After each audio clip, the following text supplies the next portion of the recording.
Voice for blind के समान ज्ञान प्रभाग से ज्ञान Ganga, recorded by Anita Sharma.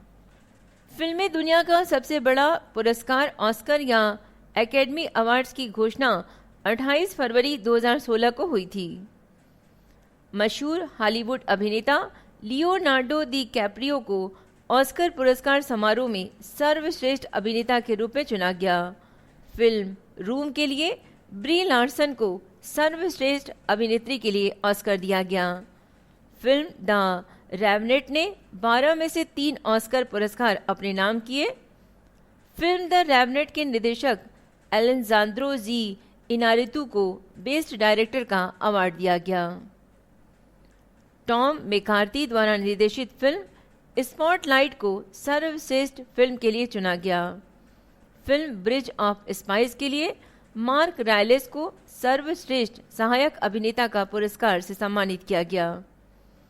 Best documentary short पुरस्कार the girl in the river the price of forgiveness को मिला है, जो कि पाकिस्तान में ऑनर किलिंग पर आधारित शॉर्ट डॉक्यूमेंट्री है, जिसका निर्देशन शर्मीन उबैद चिनाव ने किया है। सर्वश्रेष्ठ डॉक्यूमेंट्री फीचर का पुरस्कार भारतीय मूल के फिल्म निर्देशक आसिफ कवाड़िया के फिल्म एमी को दिया गया है। भारत की ओर से विदेशी फिल्म कैटेगरी में मराठी फिल्म कोर्ट भेजी गई थी, लेकिन वो अंतिम 5 में जगह नहीं बना पाई। भारत की मशहूर बॉलीवुड अभिनेत्री प्रियंका चोपड़ा ने भी ऑस्कर अवार्ड देने के लिए शिरकत की थी। ऑस्कर अवार्ड से जुड़े हुए कुछ तथ्य।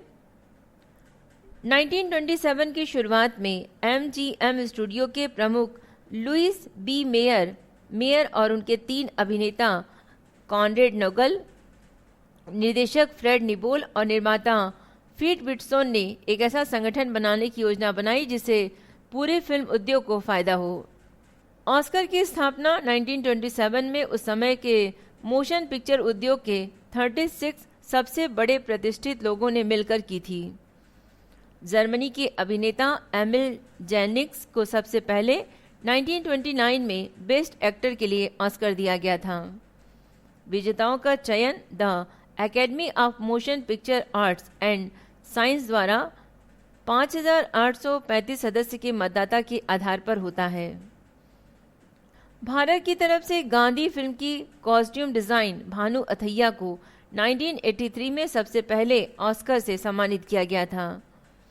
टेटम ओ नील ने महज 10 साल की उम्र में सर्वश्रेष्ठ सह अभिनेत्री का पुरस्कार जीता था। वहीं 6 वर्षीय शली टेम्पल को ऑनररी ऑस्कर पुरस्कार दिया गया था। भारत की तरफ से अब तक 3 फिल्में ही ऑस्कर के लिए नामित हुई हैं। मदर इंडिया 1957, सलाम बॉम्बे 1988 और लगान 2001। Stand up India. दलित नेता बाबू जगजीवन राम के जन्म दिवस पर प्रधानमंत्री नरेंद्र मोदी ने 5 अप्रैल 2016 को स्टैंड अप इंडिया का उद्घाटन किया है, जिसका मुख्य उद्देश्य अनुसूचित जाति, अनुसूचित जनजाति तथा महिलाओं को 10 लाख रुपए से 1 करोड़ रुपए के बीच कर्ज देकर इन वर्ग के लोगों को उद्यमशीलता को बढ़ावा देना है। इस योजना के तहत सरकार ने 2.5 लाख से ज़्यादा रोजगार पैदा करने का भी लक्ष्य रखा है। स्टैंड अप इंडिया के मुख्य लक्ष्य है कि गरीब, दलित, अनुसूचित जाति और अनुसूचित जनजाति और महिला उधारकर्ताओं का समर्थन करना। इस स्कीम के तहत अनुसूचित जाति और अनुसूचित जनजाति और महिला उद्यमी बैंकों से 10 लाख से 1 करोड़ रुपए तक का लोन लेकर अपना नया व्यवसाय की शुरुआत कर सकते हैं। सरकार के अनुसार इस स्कीम के तहत गरीब और दलित आबादी को अपने जीवन स्तर से ऊपर उठाना है, जो अक्सर कई सारी योजनाओं से वंचित हो जाते हैं। इस योजना के तहत ऋण उचित तरीके से संरक्षित एवं ऋण गारंटी योजना के माध्यम से ऋण गारंटी द्वारा समर्थित करना होगा। इसके लिए वित्तीय सेवा विभाग निपटान करता होगा। राष्ट्रीय क्रेडिट गारंटी ट्रस्ट कंपनी ऋण के लिए संचालक एजेंसी होगी। इस स्कीम का उद्देश्य 7 वर्ष तक बैंक का कर्ज चुकाने की सुविधा के साथ आबादी के पिछड़ों तक संस्थागत ऋण संरचना का लाभ पहुंचाना है। स्टैंड अप इंडिया किस तरह से काम करेगा, इस पे एक विवरण। महिला उद्यमियों के लिए लोन। भारत में महिलाओं को नौकरी मिलना थोड़ा कठिन है। ग्लोबल उद्यमिता एवं विकास संस्थान GEDI के अनुसार देश की 73% महिलाएं नौकरियां पाने में नाकाम साबित होती हैं।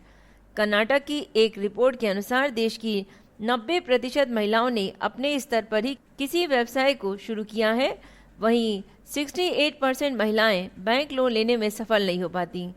ऐसे में ये स्कीम महिला उद्यमों के लिए एक बहुत बड़े बदलाव के रूप में साबित होगी। पुनर्वित्त विकल्प। ये स्कीम सिर्फ उन उद्यमियों के लिए नहीं है जो बैंक से लोन लेकर अपना काम शुरू करना चाहते हैं, बल्कि उन लोगों के लिए फ़ायदा पहुंचाएगी जिनकी पहले से कोई कंपनी स्थापित है लेकिन घाटे में चल रही है। ऐसे में ये उद्यमी भी बैंकों से लोन लेकर अपना काम में गति दे सकते हैं। इस स्कीम के द्वारा सरकार ने उद्यमों के पुनर्वित्त के लिए CDB बैंक को अधिकृत किया है, जिसकी प्रारंभिक राशि अधिकतम 10,000 करोड़ रुपए स्वीकृत की गई है। उद्यमियों को यह राशि डेबिट कार्ड के माध्यम से प्राप्त हो जाएगी।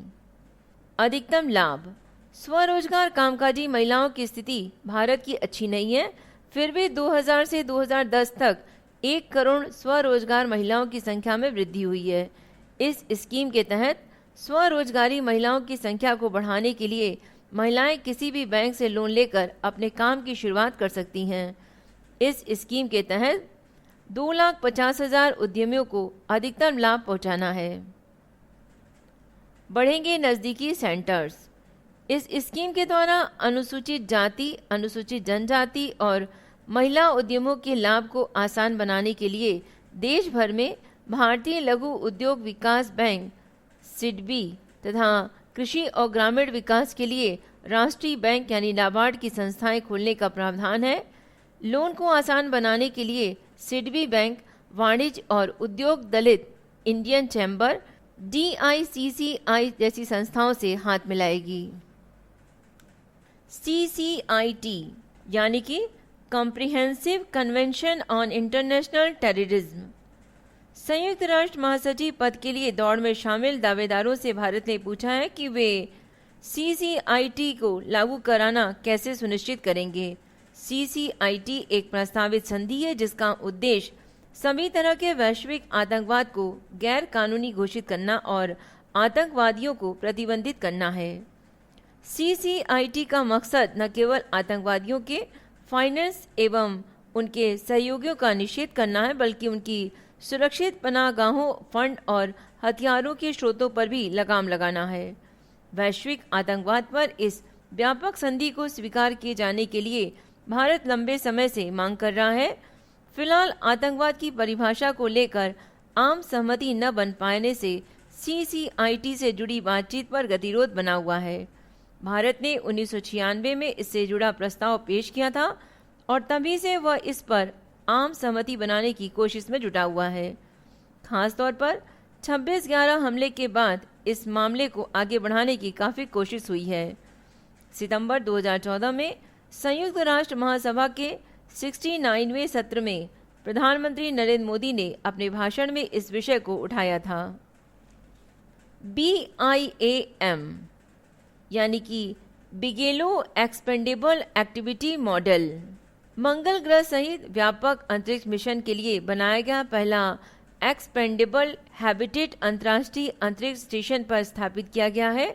इसे अंतरिक्ष में वैज्ञानिकों के रहने के मकसद से बनाया गया है, जिसे बिगेलो एक्सपेंडेबल एक्टिविटी मॉडल यानी BIAM नाम दिया गया है। ये रॉकेट में कम जगह लेता है, लेकिन अनुसंधान और रहने के लिए ये अधिक जगह उपलब्ध कराता है। नासा अंतरिक्ष में ऐसे निवास स्थान की अवधारणाओं की खोज में जुटा है जो अनुसंधान के दौरान वैज्ञानिकों को स्वस्थ रख सके। BIAS इस संदर्भ में पहला मॉड्यूल है जिसे अंतरिक्ष स्टेशन से जोड़ा गया है।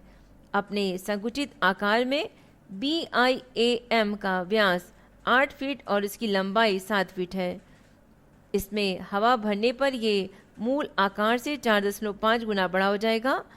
फैलाव होने पर बीम के भीतर 565 घन फीट आवासीय जगह बन जाएगी।